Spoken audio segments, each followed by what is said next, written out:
District Attorney Nolan Croft looked down from his office window at the news vans below, a predator savoring the scent of blood in the air. He turned to his young, nervous assistant. "Get down there," Croft commanded. "Tell them I'll have a statement after the hearing. Make sure they get my good side." The assistant swallowed hard. "Sir, I've reviewed her file again. Evelyn Reed has a spotless record. She's never even had a speeding ticket. Are you sure about this threat to the community angle?" Croft let out a short, contemptuous laugh. "Her record? Who gives a damn about her record?" He walked over to the assistant, his voice dropping to a low, venomous growl. "Look at her. The jury, the press, every person in that room will see exactly what I want them to see. Another angry, dangerous face from the inner city with a weapon she has no business owning." He leaned in closer, his smile cruel.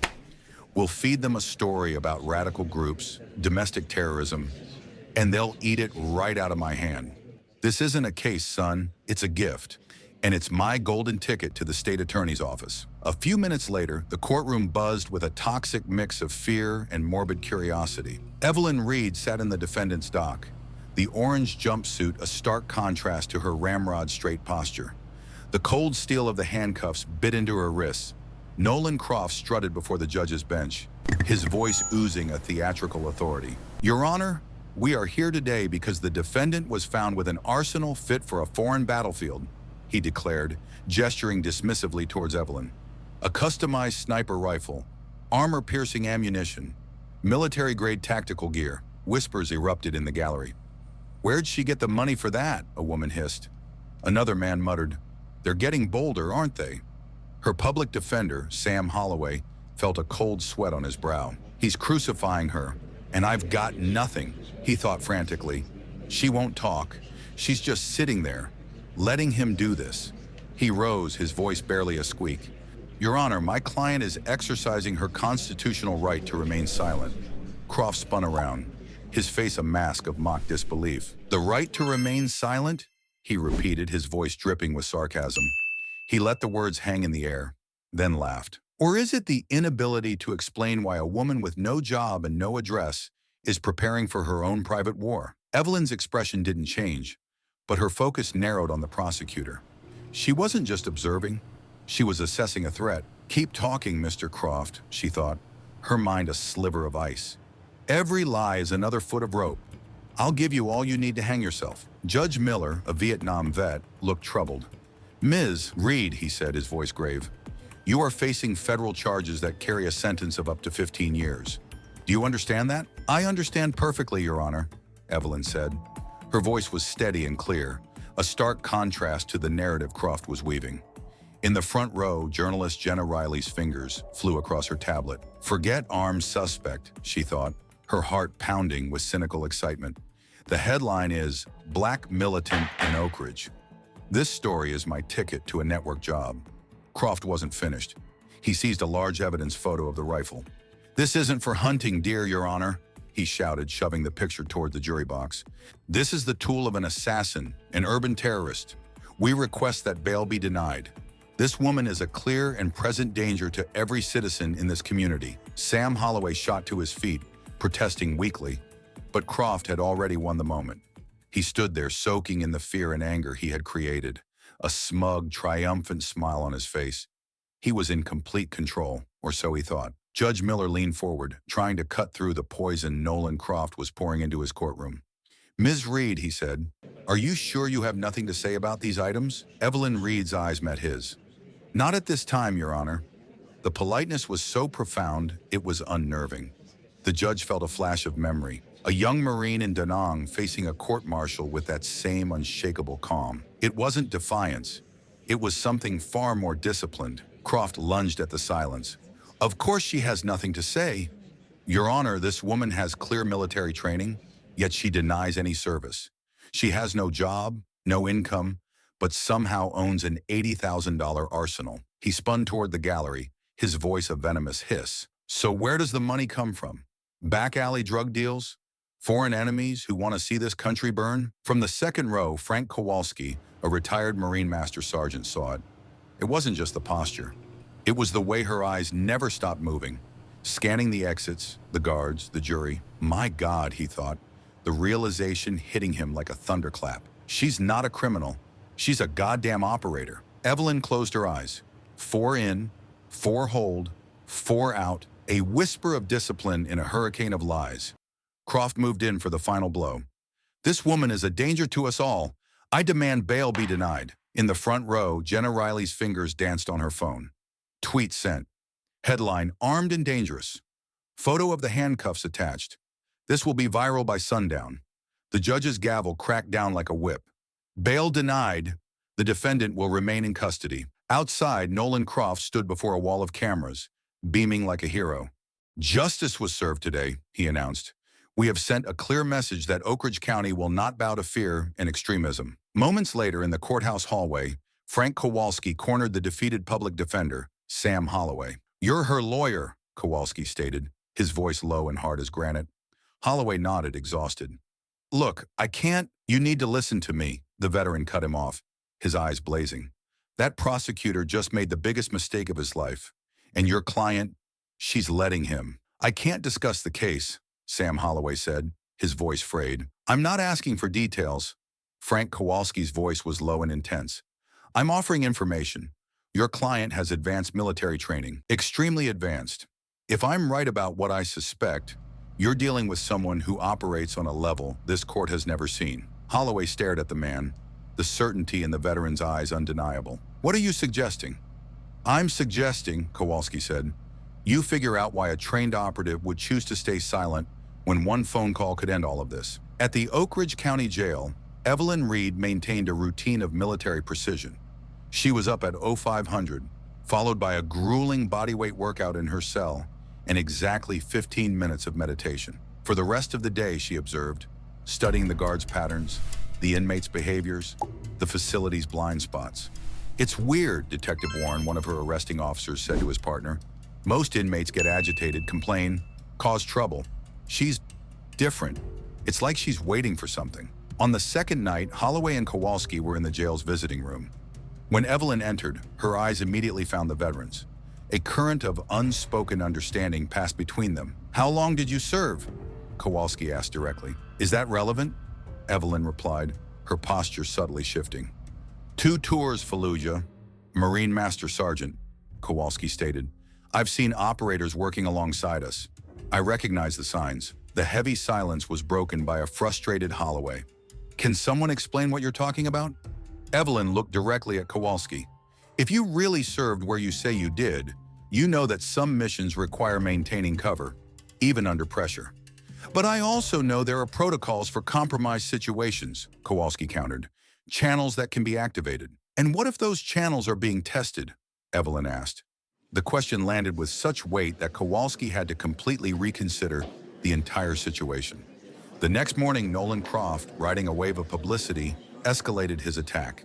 On every local news channel, he announced, we are now cooperating with federal agencies to investigate the defendant's suspicious connections to a larger extremist network. Jenna Riley's article, now titled Exclusive Terrorist Connections, spread across social media like wildfire. That night, Frank Kowalski did something he hadn't done in years. He called an old military contact. Jake, it's me, Robert Mills. I need to check something.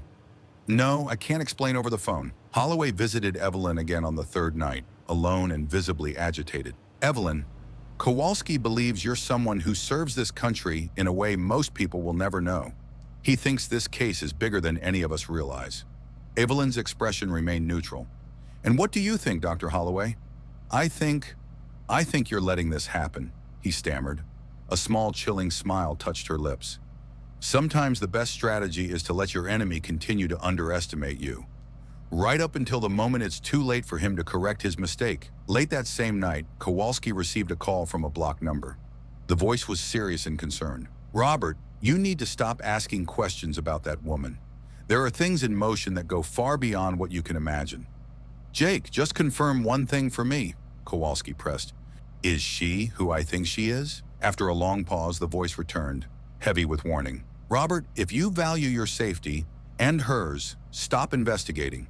Trust me. As Nolan Croft slept, the sound sleep of the arrogant, dreaming of his next triumphant media appearance, he had no idea of the mistake he had made. He thought he was hunting prey, He never imagined he had spent the last 3 days poking a predator pretending to be prey. And when a warrior trained to eliminate threats to national security decides you become a threat, your career isn't just over. It's about to be publicly dismantled. On the morning of the fourth day, Croft stood before an auditorium packed with journalists basking in the spotlight. This would be his masterpiece. "I can now confirm," he announced, his voice filled with grave importance, "that our investigation has revealed this defendant is a key figure in a terrorist financing network using untraceable military equipment." Jenna Riley typed furiously, her heart pounding. The headline would break every record. Croft smiled, savoring the words that would launch his political career. "This is now a matter of national security," he continued dramatically. "We cannot allow these radical elements to—" His voice was suddenly drowned out by a deafening whump, whump, whump. Every head in the room turned as two Black Hawk helicopters descended on the courthouse plaza, their rotors kicking up a storm of dust and debris. They were followed by a motorcade of black government vehicles with Pentagon plates. Soldiers in full-dress uniform marched out, moving with perfect, intimidating synchronicity toward the building. Croft hesitated, his confidence evaporating. As I was saying, at that moment Sam Holloway's phone buzzed. "Dr. Holloway," a stern voice said, "this is Colonel Evans from the Army General Counsel's office. Do not let your client sign a single document. Do not let her be transferred. A 4-star general is entering the building now." Back in the auditorium, Croft tried to regain control, but the main doors burst open. General Annabeth Madsen entered, the 4 stars on her uniform shining like ice. She was flanked by a team of stone-faced senior officers. A sudden, absolute silence fell over the room. Her voice cut through the air like a razor. "Where is Commander Reed?" Nolan Croft went pale. "See, Commander, I don't understand. We have a suspected terrorist in custody." General Madsen fixed him with a look of pure contempt. "Mr. Croft, you have just made the single most catastrophic mistake of your career," she said, her voice dangerously low. "You are not talking about a suspect. You are talking about one of the most decorated operators in the history of the United States Armed Forces." An officer handed a classified file to Judge Miller, whose eyes widened in shock as he read the first page. "My God," he muttered. "Commander Evelyn Reed," the general announced to the stunned room. "Recipient of the Purple Heart, the Bronze Star, and the Silver Star. 117 successful missions in hostile territory. A counter-terrorism expert who has saved more American lives than you could ever count." Croft sputtered.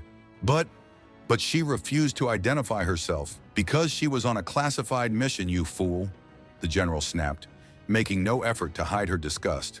"Operation Deep Cover, a mission designed to identify intelligence leaks and systemic bias in local law enforcement agencies when encountering a person of color with military-grade equipment." She locked eyes with the prosecutor. "And congratulations, Mr. Croft. You showed the Pentagon exactly where the rod is, with flying colors." Crack. The sound of Jenna Riley's tablet hitting the floor echoed in the dead silence. Her career had just shattered with it. Judge Miller rose to his feet. "General, on behalf of this court, I offer my sincerest apologies." "Your apology is accepted, Your Honor. You followed the book," Madsen replied before turning her icy gaze back to Croft. "But others here turned justice into a political circus." Just then, Evelyn Reed was escorted in. There were no handcuffs.